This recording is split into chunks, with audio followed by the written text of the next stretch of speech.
오늘 말씀은 1절부터 9절까지 같이 보도록 하겠습니다. 솔로몬은 아들들에게 선한 도리를 알게 하는 아비의 훈계를 듣고 명철을 얻을 것을 이야기를 하고 있습니다. 그러면서 솔로몬 자신도 아버지 다윗에게 있어서는 그리고 또 어머니에게 있어서는 유약한 아들이었다라고 그렇게 이야기를 하죠. 그런 아들에게 아비와 어미의 말을 새겨 들을 것을 자신에게 가르치셨다라고 이야기를 하고 있어요. 그 아비와 어미의 말이 바로 4절부터 9절에 나오는 내용인데, 이 내용들은 앞에서 솔로몬이 그 아들들에게 계속해서 이야기했던 그런 내용들과 동일합니다. 지혜를 얻고 또 명철을 얻기 위해서 힘써라. 지혜를 얻으면 그 지혜가 너를 보호해 줄 것이고, 또 무엇보다 지혜 얻기에 힘써라. 모든 것보다 지혜를 얻는 것이 중요하다라고 이야기하기도 하고, 그 지혜가 너를 영화롭게 만들어줄 것이다 라고 그렇게 이야기를 하고 있죠. 아버지가 그렇게 가르쳤다라는 겁니다. 우리 내용 관찰로 한번 넘어가 보겠습니다. 솔로몬은 아들들에게 무엇을 권면합니까? 1절에 보면 아비의 훈계를 들으며 명철 얻기에 주의해라 라고 이야기를 하죠. 이 말은 잠언 1장부터 3장까지 지속적으로 솔로몬이 이야기한 바가 있습니다. 내용 관찰 2번입니다. 솔로몬은 반복적으로 무엇을 얻을 것을 권면합니까? 5절부터 7절에 보면 지혜를 얻고 명철을 얻을 것을 권면하고 있습니다. 솔로몬은 지혜와 명철을 얻을 것을 지속적으로 강조하는 아비, 그 다윗의 권면을 주의해서 기억해라 라고 했던 그 다윗의 그 이야기를 이야기하면서 그 아들들에게도 계속해서 강조를 하고 있는 거죠.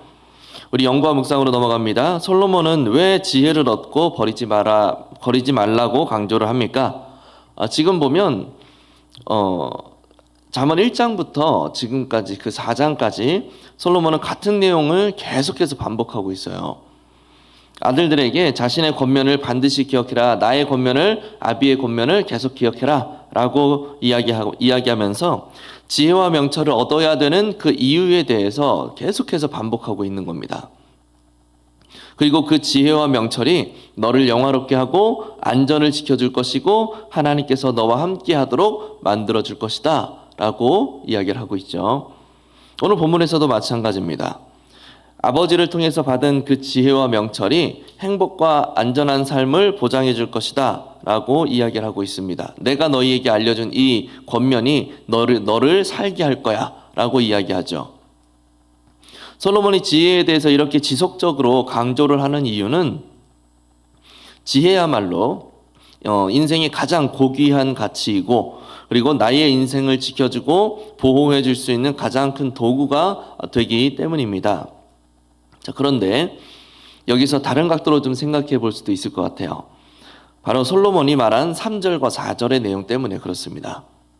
나도 내 아버지에게 아들이었고 내 어머니가 보기에는 유약한 외아들이었다 라고 하는 그 언급과, 그런 아버지 다윗이 나에게 지혜를 얻고 명철을 얻으라 라고 했던 그 다윗의 말을 지키면, 너의 아버지의 말을 지키면 네가 살리라 라고 했던 그 다윗의 말, 그것 때문에 그렇습니다.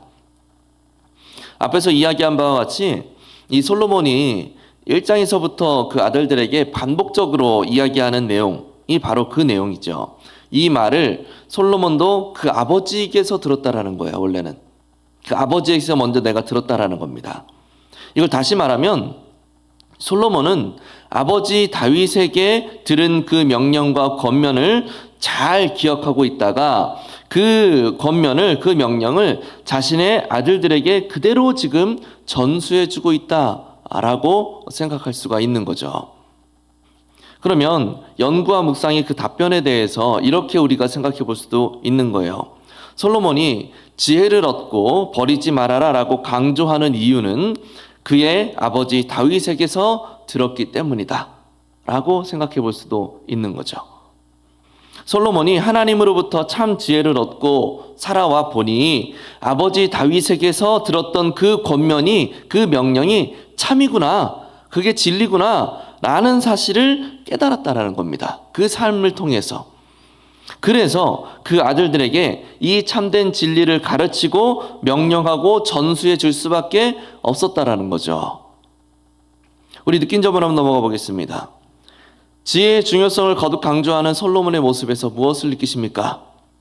하나님으로부터 가장 높은 지혜를 선물 받은 솔로몬이 세상의 모든 것을 다 누려보고 다 가져보고 또 탐색해본 결과 그 아들들에게 이것만큼은 꼭 알려줘야 되겠다라고 판단한 것이 바로 지혜의 가치였다라는 거예요. 자신이 늙음하게 그 자녀들에게 해주는 말이라고 한다면 얼마나 그 인생의 지혜와 또 깨달음이 깊이 있게 녹아져 있겠습니까? 그런 깨달음 가운데 결론 내린 것이 바로 지혜의 독보적인 가치라는 것이죠. 그런데 이 깨달음의 첫 출처가 어디라고 했습니까? 그 아버지 다윗의 가르침이었다라는 겁니다. 물론 아버지가 솔로몬에게 그런 권면을 하지 않았어도 솔로몬은 그 지혜의 가치에 대해서 깨달았을 거예요. 하나님으로부터 가장 높은 지혜를 얻었기 때문에, 선물 받았기 때문에. 그럼에도 솔로몬이 자신이 지금 하고 있는 이 말들이 아버지 다윗으로부터 왔다라는 사실을 굳이 밝히고 있다라는 겁니다.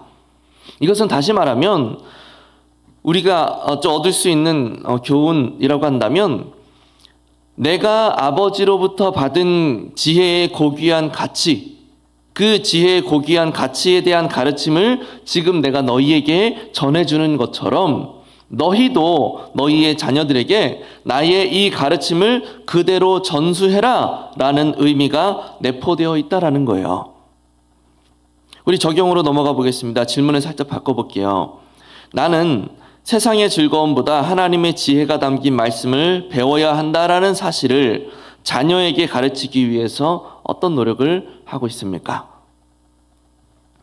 자녀에게 어떻게 가르치는가, 어떤 방식으로 가르칠 건가 라는 어떤 방법의 측면보다는 가르침을 전수해야 된다라는 원리적인, 어떻게 전수할 것인가 라는 원리적인 측면에서 좀 생각해 보면 좋을 것 같아요.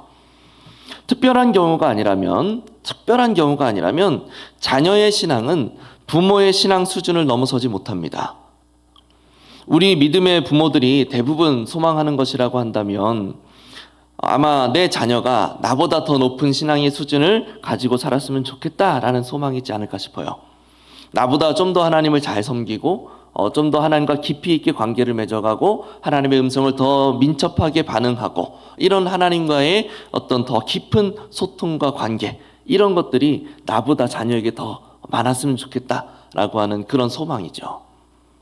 물론 자녀가 교회와 많이 멀어져 있는 그런 부모라고 한다면 자녀들이 교회만 나와도 좋겠다라는 그런 소망이 있으시겠지만, 만일 그 자녀들이 정말로 우리의 소망대로 하나님이 역사해 주셔서 교회로 나와서 신앙생활을 잘하게 됐다라고 한다면 아마 앞에서 말한 그런 소망을 또다시 믿음의 부모로서 품게 되지 않을까 싶습니다. 그런데 그게 쉽지가 않다라는 거죠. 이런 세대를 거듭할수록 그 신앙이 어쩌면 좀 후퇴되는 그런 현상을 막기 위해서 필요한 것이 무엇인가?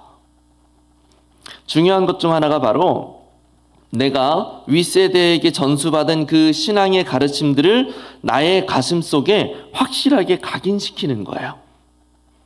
아버지로부터 받은 그 신앙의 전수를, 어머니로 받은 그 신앙의 정수를 그 아들들에게, 그 자녀들에게 고스란히 넘겨주고 있는 솔로몬처럼 나의 부모로부터 받은 그 신앙의 가르침들을 감하여지지 않은 그런 상태로 잘 전수해 줄 수 있어야 되는데, 그러려면 내가 먼저 지혜의 그 가치를 깨달아야 된다는 겁니다. 그리고 이 지혜란 하나님을 경외하고 하나님의 말씀에 순종하는 거였죠.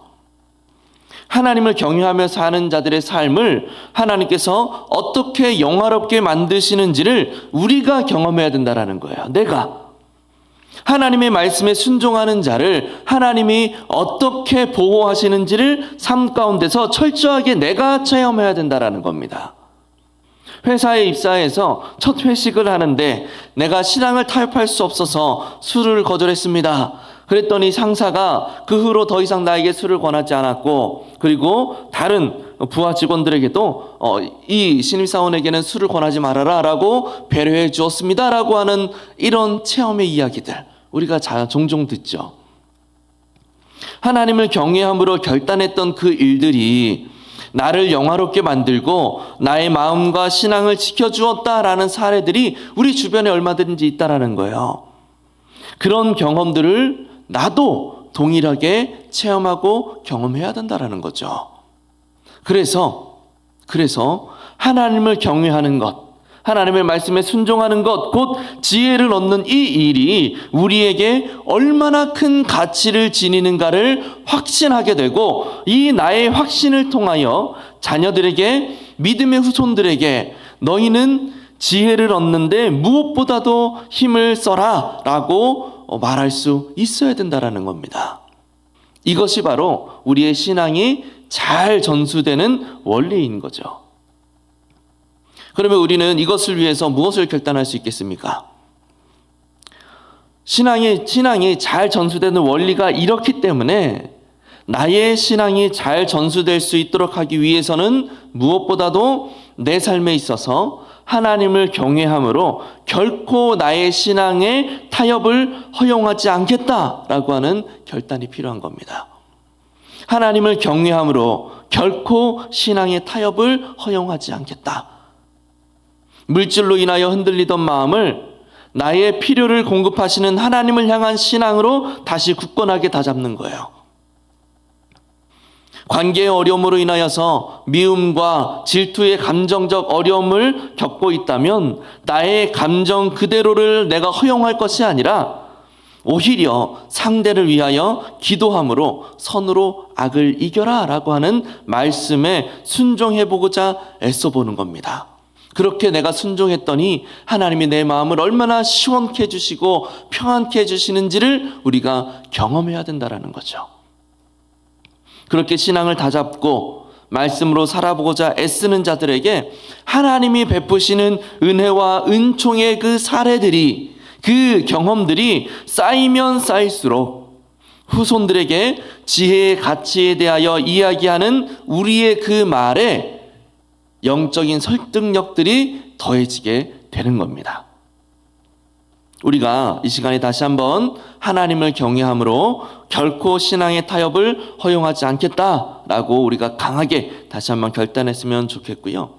이 결단을 통하여서 나의 신앙의 깊이가, 나의 그 신앙의 정수가 우리 후손들에게 잘 전수되어지는 은혜가 우리 모두에게 있기를 예수님의 이름으로 간절히 축복합니다.